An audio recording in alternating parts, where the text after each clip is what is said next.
আসসালামু আলাইকুম, সকলকে ওয়েলকাম করতেছি আজকের আরও একটি নতুন ভিডিওতে। আজকের ভিডিওতে আলোচনা করব, যদি গুচ্ছ ভেঙে যায় তাহলে আসলে আপনারা যারা গুচ্ছের প্রিপারেশন নিয়েছেন তাদের প্রিপারেশনটা কেমন হওয়া উচিত, আদৌ কি গুচ্ছ ভাঙবে কি না, এই সব কিছু আজকের ভিডিওতে একটু বিস্তারিত আলোচনা করার চেষ্টা করব। শুরুতে যদি আমাকে কেউ কোশ্চেন করে যে আসলে গুচ্ছ থাকবে কি না, আমি এক কথায় উত্তর দিব, গুচ্ছ অবশ্যই থাকবে। এই কোশ্চেনটার উত্তর হ্যাঁ, যে অবশ্যই গুচ্ছ থাকবে। এরপর নেক্সট কথা হচ্ছে যে ভাই, এখন যে আলোচনা চলছে যে আপনার জগন্নাথ বিশ্ববিদ্যালয় গুচ্ছ থেকে বের হয়ে যাবে, সাস্ট এবং খুলনা যাওয়ার সম্ভাবনা আছে কিনা। ইতিমধ্যে আপনার জগন্নাথ বের হয়ে গেছে, জগন্নাথ গুচ্ছ থেকে অবশ্যই বের হয়ে যাবে। 23টা বিশ্ববিদ্যালয়ের সর্বশেষ যে আপডেট, 23 বিশ্ববিদ্যালয়ে গুচ্ছ থাকার সম্ভাবনা একটা রয়েছে। এরপর কথা হচ্ছে যে আপনার খুলনা এবং শাহজালাল বিজ্ঞান ও প্রযুক্তি বিশ্ববিদ্যালয় সিলেট, এরা আসলে থাকবে কিনা।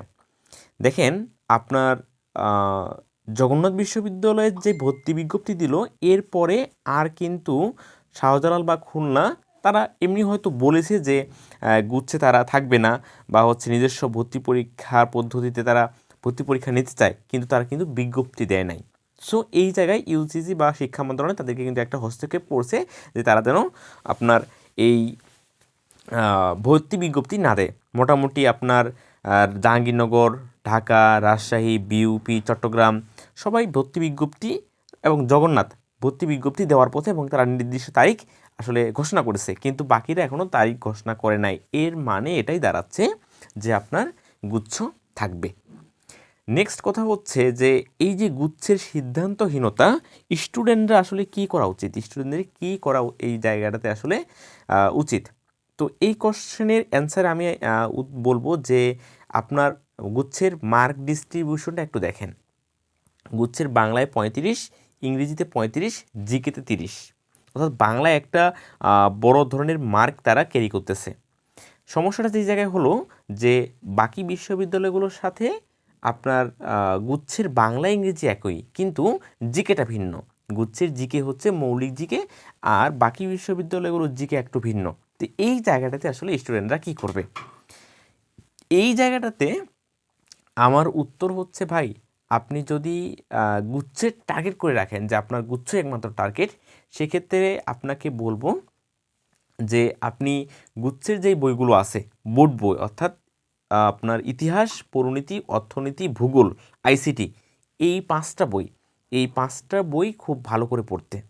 দেখেন, আপনি যদি জুবাইর জিকে বা MP3 বা মিহির জিকে এই টাইপের বইগুলো নিয়ে ঘাটা শুরু করেন, বইগুলোর ভিতরে আসলে কি আছে দেখবেন, যেই MCQটা সলভ আছে এটা রেফারেন্স হিসেবে আপনার ওই একাদশ দ্বাদশ শ্রেণীর দেখবেন যে অমুক পৃষ্ঠা লেখা আছে। সো সেটা হচ্ছে বোর্ড বই।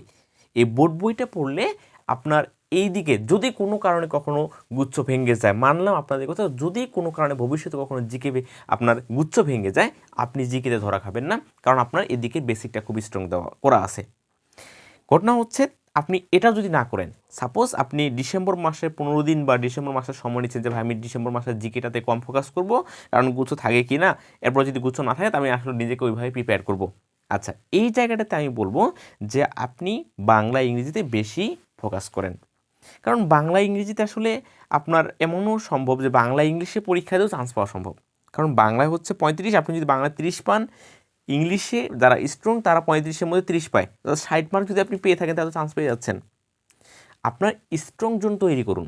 বাংলা ইংরেজিতে যদি আপনি খুব ভালো পড়েন, মানে খুব ভালো, তাহলে আপনার যেই সুবিধাটা আপনি পরবর্তীতে পেয়ে থাকবেন, যে আপনি ইকোনমিক্স, ল বা ইংরেজি সাহিত্য নিয়ে পড়তে চাইলে খুব সহজে পাবেন, কারণ ওই জায়গায় সত্য দেওয়া থাকে যে আপনাকে ইংলিশে এত মার্ক পাইতে হবে, লো পেতে হলে এত মার্ক পাইতে হবে। আমি আপনাকে এই জায়গাটাতে বলবো, যারা সিদ্ধান্তহীনতায় ভুগতেছেন, ডিপ্রেশনে যাচ্ছেন, গুচ্ছের সিদ্ধান্ত নিতে আমাদের ভালো লাগতেছে না, এই জায়গাটাতে যারা আছেন তাদেরকে বলবো, আপনারা জাস্ট বাংলা ইংরেজিতে ফোকাস করে বাংলা ইংরেজি সব কিছু পড়ে শেষ করেন, যেন এই জায়গাটাতে খুব স্ট্রং একটা পয়েন্ট তৈরি হয়। যে কোনো কোশ্চেন, বাংলা ইংরেজির যে কোনো কোশ্চেনে পরীক্ষা দিলে আপনি যেন 80% মার্ক ক্যারি করতে পারেন, এরকম একটা যোগ্যতা তৈরি করেন। আচ্ছা, এই জায়গায় আমাকে কে কে বলতে পারবেন যে ভাই আমি বাংলায় যে কোনো কোশ্চেনে পরীক্ষা দিলে এখন 80% মার্ক পাবো, অর্থাৎ 35-এর মধ্যে 28, 29 বা 30 মার্ক পাবো। এই জায়গাটাতে কিন্তু আপনার এত বেশি স্ট্রং জোন অনেকেরই নেই, যারা আসলে বলতেছেন, ফেসবুকে কমেন্ট করতেছেন, বা হচ্ছে মানে একদম ফেসবুকে ঝড় তুলে ফেলতেছেন। মানে পড়াশোনা বাদ এক প্রকার।